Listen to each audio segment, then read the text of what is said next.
What's up guys, this is Brian. Welcome back to the channel. Today I'm going to be talking to you guys about some really cool functions that are in the new StudioOne 5.4 update. So let's get straight into it. So the first thing I want to show you guys is the Chord Preview that StudioOne has added. So I have this little track that I did.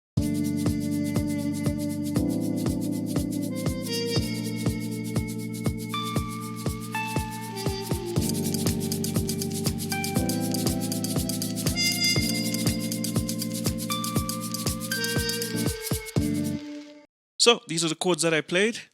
Over here, I just dragged that MIDI onto there and it shows me all the chords that I played.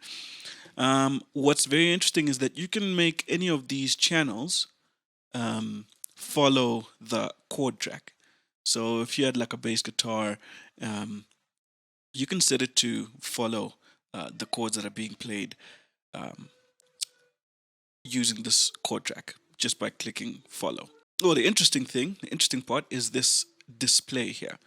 So let's say you want to record some guitar stuff and you forgot how the progression goes and you don't really want to look over here to see the chords that are coming. You can simply bring this chord display, and when you press play,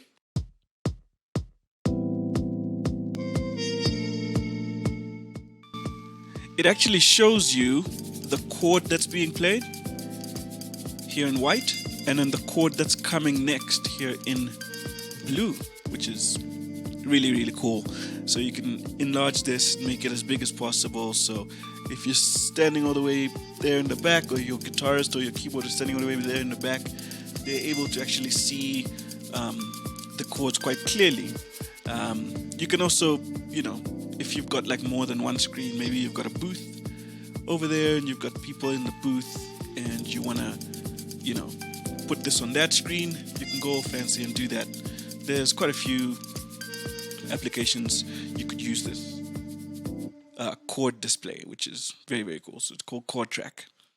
Then if you click over to input here, it shows you what chord is being played on the keyboard. So if you're sending any MIDI through, it'll actually show you what chord is actually being played, which I thought was really interesting. I mean, you can use that to figure out what certain chords are called, or what happens if you combine these notes together to make a chord. What is the name of that chord? You can actually use this to improve your piano playing, which I think is very cool. And then obviously when you go to editor here, it shows you what chords are being played in the editor. So very nice what they've done there with the chord track. The other very interesting feature that I found was the plugin nap feature. This is cool because it enables you to let some plugins go to sleep, plugins that are not being used, just by enabling plugin nap over here. And so you'll see I've got a few plugins. I've got Realm here, which is a reverb, and right now it's gone to sleep. That's why you see that little moon next to it. It's gone to sleep. It's not using any CPU, any processing power. Another interesting feature is the autosave. Previously, I think you could only save every 5 minutes or so, and there was usually a pop-up window that would show up.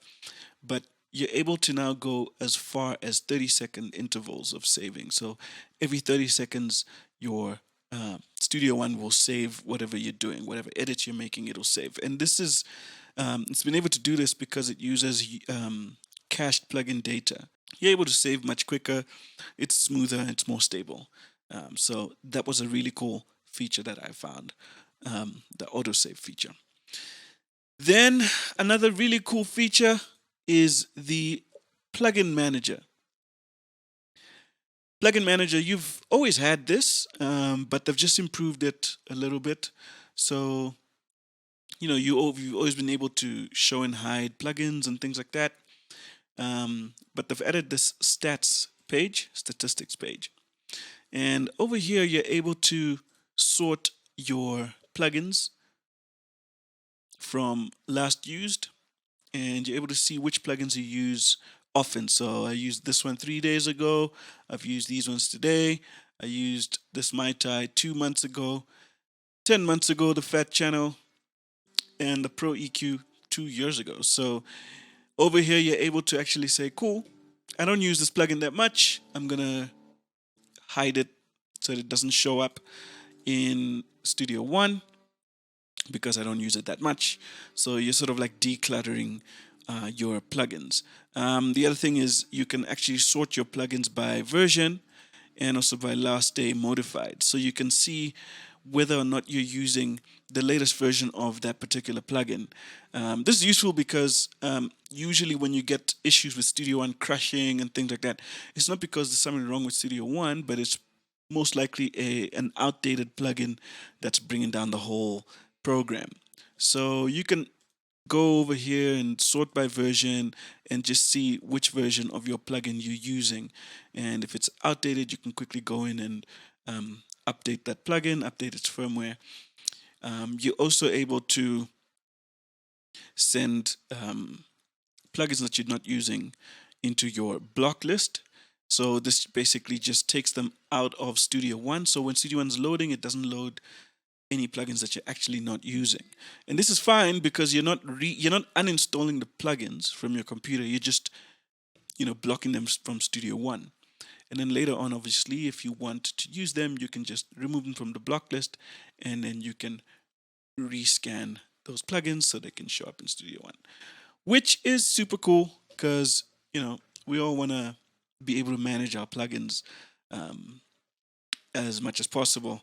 So those are the few functions that I found super, super cool and super useful in the new StudioOne 5.4 update.